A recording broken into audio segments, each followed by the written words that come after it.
Hello everyone, जय हिंद। तो आज की इस वीडियो में हम लोग फिर से एडवर्ब का टॉपिक पढ़ने वाले हैं। ये वीडियो है पार्ट 3। अगर आपने पार्ट 1 एंड पार्ट 2 नहीं देखा है तो हमारे चैनल पर जा कर के उन वीडियोस को देख सकते हैं। तो चलिए आज की क्लास शुरू करते हैं। देखिए, सबसे पहला यहाँ पर नोट दिया गया है कि एडवर्ब ऑफ टाइम का प्रयोग ऑक्सिलरी वर्ब के बाद तथा मेन वर्ब से पहले किया जाता है, यानी कि इन दोनों के बीच में एडवर्ब ऑफ टाइम का यूज़ किया जाता है। और कल मैंने आपको बताया था कि एडवर्ब ऑफ टाइम क्या होता है, ये समय को दर्शाता है। जैसे देखिए यहाँ पर सेंटेंस है ही नेवर कम हियर, तो इसमें कम है मेन वर्ब और हैज़ है ऑक्सिलरी वर्ब। तो हैज़ के बाद आया है जबकि कम के पहले आया है एडवर्ब ऑफ टाइम।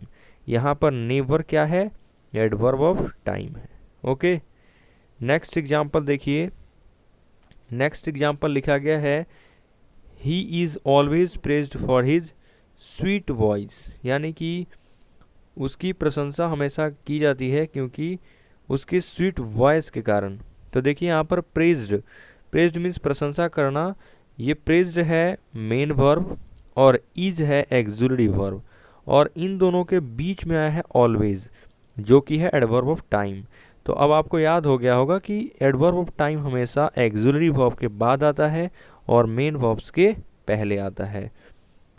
एक और बात याद रखें, अगर किसी सेंटेंस में सिर्फ और सिर्फ एक ही वर्ब है तो उसे हम मेन वर्ब ही कहते हैं। ठीक है, तो यहाँ पर देखिए लिखा गया है सी इज़ ऑलवेज हैप्पी। यहाँ पर लिखा गया है सी इज़ ऑलवेज हैप्पी, तो यहाँ पर ऑलवेज आएगा मेन वर्ब के बाद। Okay, she is always happy. He is never sad, तो यहाँ पर नेवर आएगा इज़ के बाद जब सिंगुलर सिर्फ एक ही वर्ब हो तब, लेकिन जब दोनों रहेंगे तो ऑक्सिलरी वर्ब के बाद और मेन वर्ब से पहले। ओके, नेक्स्ट देखिए correct usages of some adverb. तो कुछ एडवर्ब्स के करेक्ट यूज हम लोग पढ़ेंगे, जिसमें पहला हमारा आज का पॉइंट है वेरी एंड टू। तो वेरी का यूज़ कब करते हैं और टू का यूज़ कब करते हैं। देखिए, वेरी का यूज़ करते हैं टू ए हाई डिग्री, जब किसी भी अधिक डिग्री को दर्शाने के लिए, अधिक मात्रा को दर्शाने के लिए। और टू का यूज़ करते हैं मोर देन एनफ और मोर देन वांटेड और नीडेड, यानी कि आवश्यकता से अधिक जो चीज़ होती है या किसी भी चीज़ को जो आवश्यकता से अधिक है उसे दर्शाने के लिए हम टू का यूज़ करते हैं। और वेरी का यूज़ करते हैं हाई डिग्री को सूचित करने के लिए। जैसे एक सेंटेंस है सीता इज़ टू ब्यूटीफुल। क्या सीता आवश्यकता से ज़्यादा सुंदर है? नहीं, ऐसा हम नहीं कहते। हम लोग कहते हैं सीता बहुत सुंदर है, तो डिग्री को दर्शाना है इसलिए सीता इज़ वेरी ब्यूटीफुल आएगा। ये टू यहाँ पर गलत है। I am too glad to meet you. क्या मैं तुमसे मिलकर इतना खुश हूँ जितना कि नहीं होना चाहिए? तो ये तो गलत है मीनिंग, यानी कि यहाँ पर टू का यूज़ नहीं होगा, यहाँ पर यूज़ करेंगे वेरी का। I am very glad to meet you. एक और देखिए एग्जाम्पल, यहाँ पर है ही इज़ टू टॉल। वो आवश्यकता से ज़्यादा लंबा है, तो ये सही हो सकता है, आवश्यकता से ज़्यादा लंबा। ही इज़ वेरी टॉल, वो बहुत लंबा है। तो दोनों सेंटेंसेस का मीनिंग अलग है लेकिन दोनों सेंटेंसेस सही हैं। इट इज़ टू कोल्ड, यह आवश्यकता से अधिक ठंडा है। और इट इज़ वेरी कोल्ड, यह बहुत ठंडा है। तो दोनों का मीनिंग अलग अलग है लेकिन सेंटेंसेस बिल्कुल सही हैं। नेक्स्ट टॉपिक है too much and much too. तो देखिए इनमें बहुत ज़्यादा कन्फ्यूजन होता है कि टू मच का यूज़ कब करें और मच टू का यूज़ कब करें। तो इसमें देखिए दोनों का यूज आसानी से आप सीख जाएंगे। जो टू मच होता है इसका यूज हम लोग नाउन के साथ करते हैं और ये एक एडजेक्टिव फ्रेज है। ये कैसा फ्रेज है? एडजेक्टिव, और ये हमेशा नाउन के साथ आता है।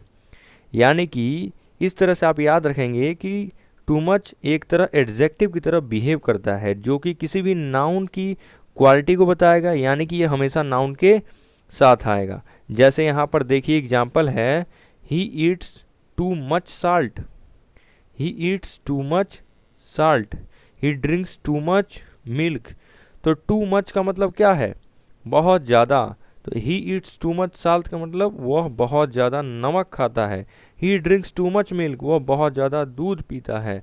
तो यहाँ पर मिल्क, साल्ट ये सब क्या है? नाउन है। और ये नाउन के साथ आया है टू मच। क्या है? Too much. तो इस तरह से याद रखेंगे कि टू मच हमेशा नाउन के पहले आता है। और मच टू, तो मच टू क्या होता है? मच टू एक एडवर्ब फ्रेज होता है और इसका प्रयोग हम लोग एडजेक्टिव के साथ करते हैं। जैसे आप देख सकते हैं यहाँ पर, it is much too expensive for us.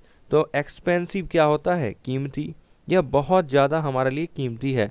कीमती एडजेक्टिव है, इसलिए एडजेक्टिव के साथ यहाँ पर मच टू आया है, ना कि टू मच। टू मच कब आएगा? नाउन के साथ। मच टू कब आएगा? एडजेक्टिव के साथ। ओके, अब देखते हैं हम लोग यूजेस ऑफ एन ऑफ। तो एन ऑफ का यूज़ कब करते हैं? देखिए, एन ऑफ का मीनिंग होता है एज मच एज नेसेसरी और सफिशिएंट फॉर द पर्पस, यानी कि जितना चाहिए उतना या पर्याप्त मात्रा में। तो इसका प्रयोग क्या होता है, इसको भी देखते हैं। देखिए, इसका प्रयोग नाउन के पहले तथा एडजेक्टिव के बाद होता है। इसका हम लोग दो तरह से यूज करते हैं, एक तो नाउन के पहले और एक एडजेक्टिव के बाद, यानी कि नाउन के पहले एनफ या एडजेक्टिव के बाद एनफ। जैसे यहाँ पर देख सकते हैं आप, enough rich, enough strong, enough water. तो ये क्या है? नाउन है। और एडजेक्टिव के बाद आएगा, यानी कि ओल्ड एनफ, स्ट्रॉन्ग एनफ और फास्ट एनफ। तो ये सब क्या होते हैं? ये एडजेक्टिव होते हैं।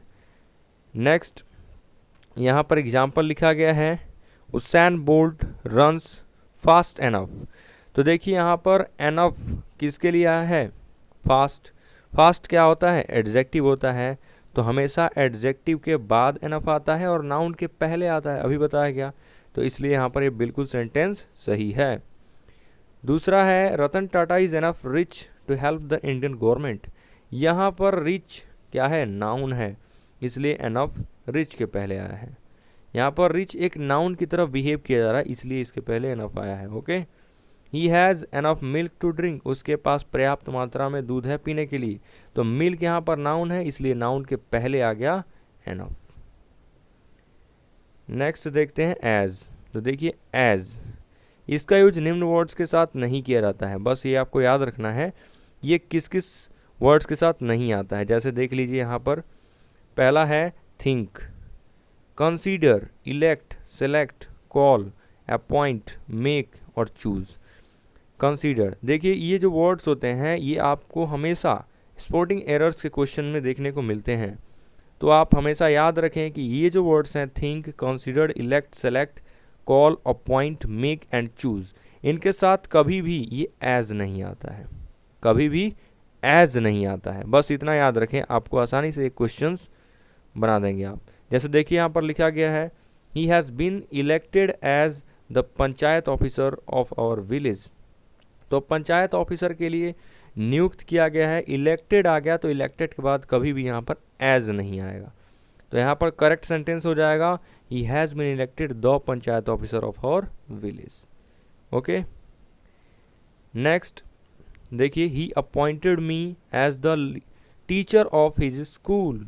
तो यहाँ पर देखिए टीचर अपॉइंटेड आ गया, वर्ड अपॉइंट करना, सेलेक्ट करना, इलेक्ट करना अभी बताया गया, एज नहीं आता है, इसलिए गलत है। करेक्ट सेंटेंस हो जाएगा यहाँ पर, ही appointed me the teacher of his school. Next rule देखिए लिखा गया है, निम्न वर्ड्स के साथ एज का यूज किया जाता है। अब ये वर्ड्स इनके साथ हमेशा एज का यूज किया जाता है। तो कौन कौन से वर्ड्स हैं देखिए, पहला वर्ड है regard, respect, treat, describe, define, view, depict, portray और नो। इन सभी वर्ड्स के साथ एज का यूज किया जाता है। तो जैसे देखिए यहाँ पर लिखा गया है, physics has been defined as the study of natural phenomena. तो यहाँ पर डिफाइन जो वर्ड आया है इसके साथ एज का यूज किया जाता है, यानी कि फिजिक्स को, भौतिकी को एक प्राकृतिक घटनाओं के अध्ययन के रूप में डिफाइन किया गया है। They treated us as family. तो ट्रीट के साथ देखिए यहाँ पर एज आया है, वे लोग एक फैमिली की तरह हमसे व्यवहार किए। तो इस तरह से आप याद रखेंगे कि इन सभी वर्ड्स के साथ हमेशा एज का यूज़ किया जाता है।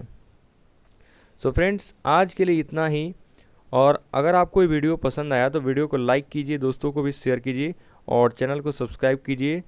मिलते हैं जल्द ही नेक्स्ट वीडियो में। जय हिंद।